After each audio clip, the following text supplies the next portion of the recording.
vídeo de hoje nós vamos entender o cenário macroeconômico atual, abordando os principais fatores que estão mexendo com o mercado. Nosso economista-chefe Gustavo Sung vai passar pelos acontecimentos mais importantes aqui no Brasil e no exterior, falando principalmente sobre as decisões de política monetária nos Estados Unidos e no Brasil.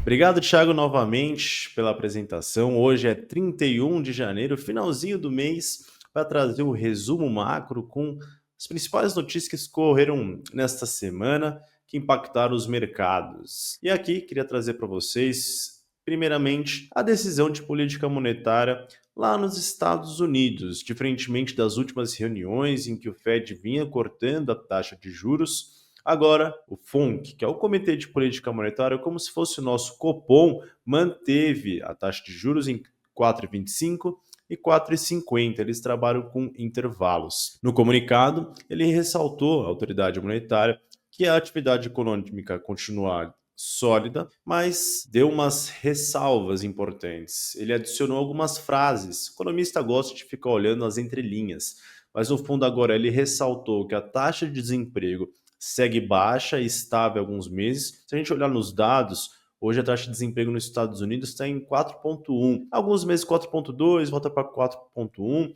segue esta média. Mas, de qualquer forma, temos um mercado de trabalho equilibrado que vem sustentando essa economia norte-americana, o consumo das famílias principalmente. E, apesar de a gente ver uma desaceleração, o PIB do quarto trimestre dos Estados Unidos registrou uma alta, fechou ali o ano, se não me engano, em 2,8 ou 2,4. Agora já me fugiu um pouquinho, mas cresceu em 2024. O ponto mais importante que, além desse mercado de trabalho resiliente, que tem ajudado a sustentar, que eu comentei anteriormente, o Powell, na entrevista, que é o presidente do Fed, sempre que saiu comunicado, depois ele dá uma entrevista, ele foi a público e disse, olha, o mais importante é que, apesar de um mercado de trabalho sólido e resiliente, não é um fator de pressão, fator significante de pressão sobre a inflação, o que traz uma boa notícia. Mas, de qualquer forma, o Fed segue atento à evolução do mercado de trabalho, que, se vier mais forte do que se esperava, isso pode começar a gerar ainda mais preocupações. Além disso, ele trouxe algumas questões novas e já é ressaltado também por alguns diretores em que os últimos dados de inflação nos Estados Unidos voltaram a crescer e que a inflação agora merece um pouquinho de cuidado, atenção, liga-se um sinal amarelo, apesar, de novo, tem pontos positivos, pontos negativos, apesar da inflação cheia estar mais próxima de 3%, bem acima da meta de 3, de 2, perdão. Alguns grupos, como aluguéis e alguns serviços, pelo menos arrefeceram. Então, no fundo, a gente olhar o mercado de trabalho sólido, a inflação que dá leves sinais de aceleração, mas acho que estava bem mapeada essa questão, levaram o Fed a adotar uma postura um pouco mais cautelosa agora neste mês de janeiro, que, de novo, é manter a taxa de juros no atual patamar. E aí ele ressaltou ainda que, olha, o Fed não vai ter mais pressa para ajustar a política monetária. Além disso, a gente não tem um caminho pré-estabelecido.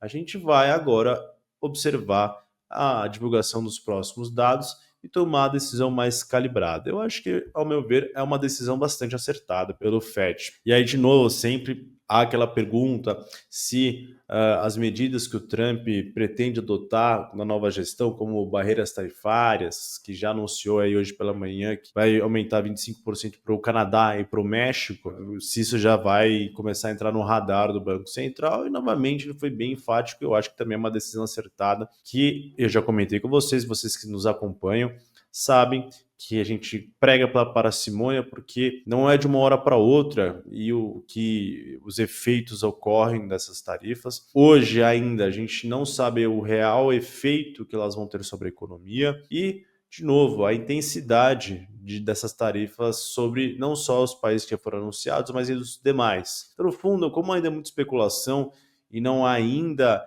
a mensuração exata sobre os efeitos da economia, principalmente sobre a inflação, o Fed ele tem que tomar as decisões com base em dados, com base no que ele está observando hoje. E aí, lá para o segundo semestre, que é a nossa expectativa, quando a gente tiver mais clareza do que a gestão do Trump vai fazer em relação ao mercado de trabalho, em relação às tarifas e os efeitos que eles vão ter sobre a economia, assim eu acho que o Fed vai poder adotar uma postura um pouquinho mais, de novo, calibrada, com mais sensibilidade. A gente ainda acredita aqui na Sul, no time de macro, teremos mais 2 cortes na taxa de juros ainda em 2025. Apesar dessa aceleração da inflação nesse começo do ano, a gente acredita uma desaceleração ali nos próximos meses que pode auxiliar o FED a continuar cortando juros no mercado, até onde eu vi as probabilidades, que é como se fosse aquelas opções de cupom que tem aqui no Brasil, mas no fundo as expectativas, as probabilidades que o mercado acha de corte de juros por lá, eles também estão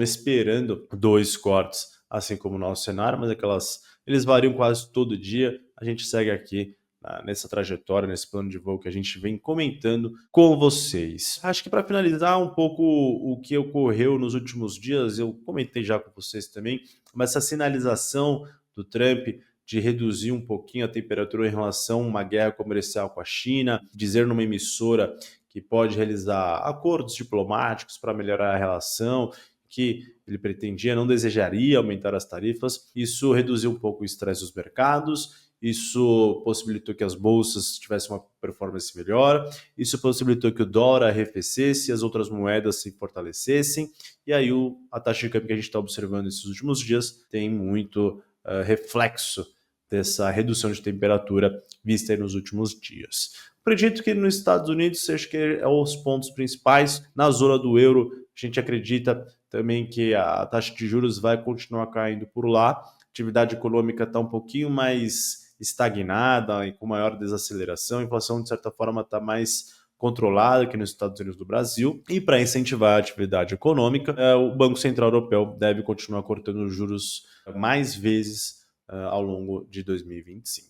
Bom, eu acho que é isso, pessoal. Vamos agora passar para o Copom. Copom, aqui no Brasil, decisão de política monetária na quarta-feira, lá pelas 6h30, o comunicado trouxe que a decisão foi de uma alta de 1 ponto percentual na taxa Selic. Agora ela segue no patamar de 13,25. Mas a decisão era bem esperada, tá, pessoal? Por quê? O Copom, lá em dezembro, já tinha anunciado que ia subir a taxa de juros em 1 ponto percentual em janeiro e 1 ponto percentual em março. Então, estava todo mundo já calibrado, com as expectativas bem ancoradas para a decisão. Aí o ponto é, todo mundo estava à espera de como ia ser a primeira reunião com a nova diretoria, que agora tem a maioria indicados pelo governo, o Gabriel Galípolo, novo presidente. E, a meu ver, o comunicado seguiu muito a linha da gestão do Roberto Campos Neto, não houve grandes alterações, e eu acho que é importante para dar essa sequência institucional para o Banco Central, que tem a sua autonomia nas decisões.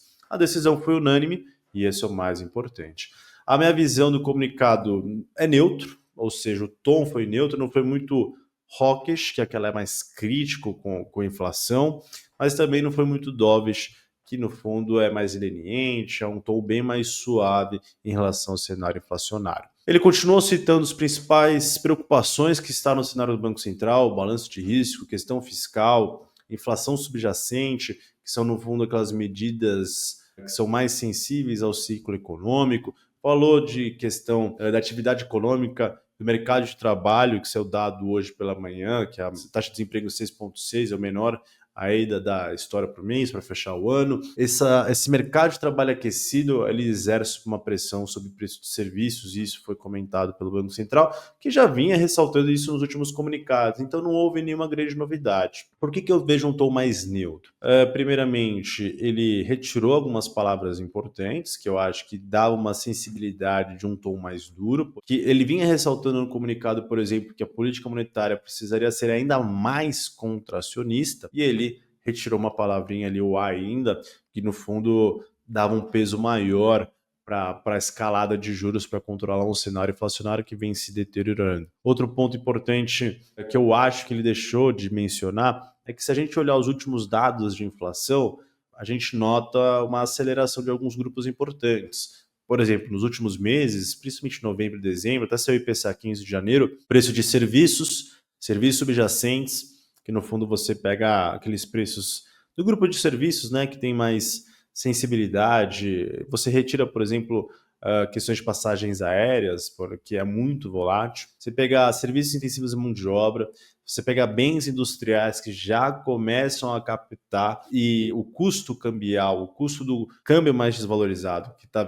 já sendo repassado. A gente pegar a média dos núcleos, que de novo é aquela métrica para pegar a melhor tendência dos preços, ela está acelerando, tanto no mensal quanto no acumulado dos últimos 12 meses e também na média móvel de 3 meses, anualizado com ajuste sazonal, que é uma... O economista gosta de ficar olhando médias móveis para capturar melhor a tendência. E no fundo, quando a gente observa todos esses grupos que são importantes, se deterioraram, pioraram, aceleraram nos últimos meses. E é por isso que o Banco Central ele não citou isso, e eu acho que deveria estar no comunicado diante de projeções cada vez mais subindo. A nossa, a gente estava em 4,8 há um mês atrás, e a gente já tinha revisado para 5,6. Diversos players do mercado já encontram uma inflação de 6% para este ano. Eu acho que o Banco Central tinha que olhar tinha que sinalizar uma maior preocupação com isso. Então, esses dois pontos que eu comentei anteriormente, vem um pouco mais dovish. Em relação a uma coisa mais hawkish, uma coisa que não se tinha citado há muito tempo no comunicado, e acho que é a primeira vez que eu vejo, é que o Banco Central colocou agora a questão da trajetória e sustentabilidade da dívida pública. E no fundo ele cita ali, há uma preocupação da percepção dos agentes em relação à trajetória da dívida pública, isso tem afetado os ativos financeiros. Ele retirou outra parte ali importante, mas no fundo é a primeira vez que ele cita essa questão, porque de novo o mercado e os investidores, economistas estão preocupados com a trajetória da dívida. E o Banco Central colocar essa questão lá, ao meu ver, não é só por conta da percepção dos agentes. O Banco Central também olha essa variável importante e nota que pode ter um trabalho mais difícil à frente. E também tem toda aquela discussão em relação a se o Brasil está ou não em dominância fiscal. Ao meu ver, a gente ainda não está, mas no fundo, citar isso no comunicado, eu acho que é uma sinalização importante. E aí eu acho que o ponto para finalizar é que as expectativas de inflação ainda continuam desancoradas. O último boletim Focus apresentou essa mesma dinâmica.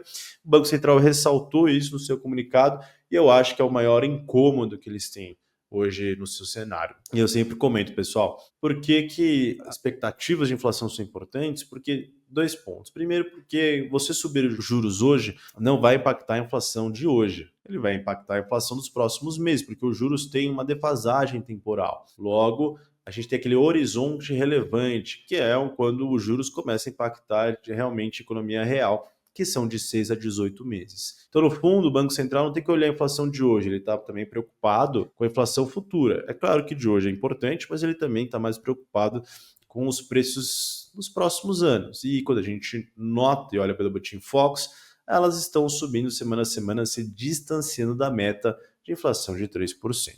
E o segundo motivo por que expectativas de inflação são importantes, eu sempre digo aqui, é que se você espera que a inflação dos próximos anos ou de amanhã seja maior, hoje você já vai embutir essa inflação maior no seu salário e no seu contrato, os contratos de aluguel ou outros do tipo. No fundo, se você espera que a inflação seja maior amanhã, isso pode contaminar a inflação de hoje via expectativas, que é um ponto importante. Então, se o Banco Central está observando que ele está sinalizando subir juros e expectativas estão subindo, essa é a chave da questão.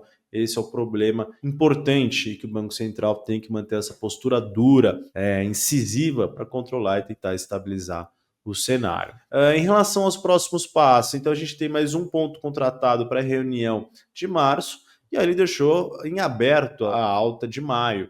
A gente prevê aqui na Suno uma alta de 0,75 para chegar em 15%. O Banco Central deixou aberto, que eu acho que a decisão correta, ele não precisa contratar nada agora, ele tem que observar os próximos dados, a evolução da economia, se teremos uma desaceleração já ou não da atividade econômica no primeiro semestre, primeiro trimestre, né, porque tem esses dados até lá. Então, no fundo, o Banco Central ganha tempo e mais flexibilidade, famoso graus de liberdade para tomar uma decisão mais acertada. No fundo, eu acredito que foi a decisão correta. E, de novo, aqui na Suno, a gente está com uma projeção de 1 ponto em março, 0,75 em maio, fechamos em 15, em junho dá um 0,25, fechamos em 15,25. Ficamos nesse patamar até o final do ano e só no primeiro trimestre do ano que vem, a depender das coisas, depender da evolução da economia brasileira, dos ruídos políticos, risco fiscal, expectativas de inflação, atividade econômica, cenário internacional, a gente entende com as melhores informações que hoje nós temos que é possível cortar juros lá em 2026, no primeiro trimestre. que eu acho que vai ser o importante. Mas, de novo, tem muita coisa ainda para ocorrer. Eu acho que esses foram os 2 pontos principais. Se você quiser saber mais, eu fiz uma live com o professor Boaroni, ali no canal dele, sobre o impacto da Selic nos FIIs. A gente fez outras discussões. E aí o professor Boaroni me convidou para ter um quadro agora no canal dele, às segundas-feiras, meio-dia, uns 10 minutinhos que nem eu faço com vocês aqui. Lá eu entrarei ao vivo para comentar o Boletim Focus, calendário da semana, também abrir a curva de juros. A gente tem aqui uma plataforma bastante interessante que a gente pode conversar melhor sobre economia, fundo imobiliário e pedir no pessoal para vocês, se quiserem, batizar o nome do canal ali nos comentários, o melhor nome. A gente vai tentar chamar o ganhador ali para uma live conjunta. Então, pessoal, obrigado aí por toda a atenção. Bom final de semana e eu vejo vocês na semana que vem.